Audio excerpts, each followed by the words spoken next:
د ننګرهار اچين ولسوالۍ قومي مخور وايي هيوادوالو ته تر ډیره ناسمو دودونو اقتصادي زيان رسولی. د اچين یو تن قومي مخور وايي غم خادي حج او عمرې څخه له راستنېدو وروسته بې ځایه مصارف او ناسم رواجونه د دې لامل شوي چې د هیوادوالو اقتصاد کمزوری کړي او یا هم د زیات لګښت له وجې څوک نشي کولی حج عمره او ودونه وکړي. امیر المؤمنین چې کوم فرمان صادر کړی دی او کوم دغه هغوی کړی هدایت یې کړی دی هغې باندې او دا ولسونه مرتجمن دي او په خپله باندې خاص طور په اچین ولسوالۍ کې دا انشاءالله ډېر زیات کم شوي دي او د دې نه خلکو دغه کړی دی ځکه چې دا ټول رواج چې هغه اسلام نه هغه دین پورې تړاو نه لري رواجونه ډېر نقصانات لري هم مالي او ځاني او دا ولسونه چې دي دا غریب دي نو د دې ډېر مخنیوی شوی دی انشاءالله. یو بل قومي مخور بیا وایي د ژوند لګښتونه دومره نه دي لکه څومره چې په بې ځایه رواجونو مصرف راځي.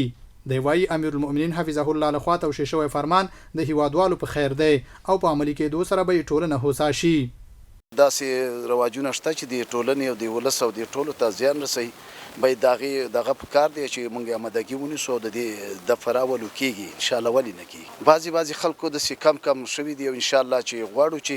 دې وخت کې موږ سره همکاري خلکو کې او انشاءالله کړې مو هم دا کوو به دغه کمې خراب رواجونه دغه د منځه ویسو لري کړو. د ننګرهار اطلاعات او کلتور ریاست د دې ولایت په مرکز ولسوالیو کې د امیر المؤمنین حفظه الله ولسمه ګڼه فرمان تشریح او ولسونو سره د شریکولو په موخه غونډې کوي چې تر ډیره ورسره د ناسمو رواجونو مخنیوی شوی.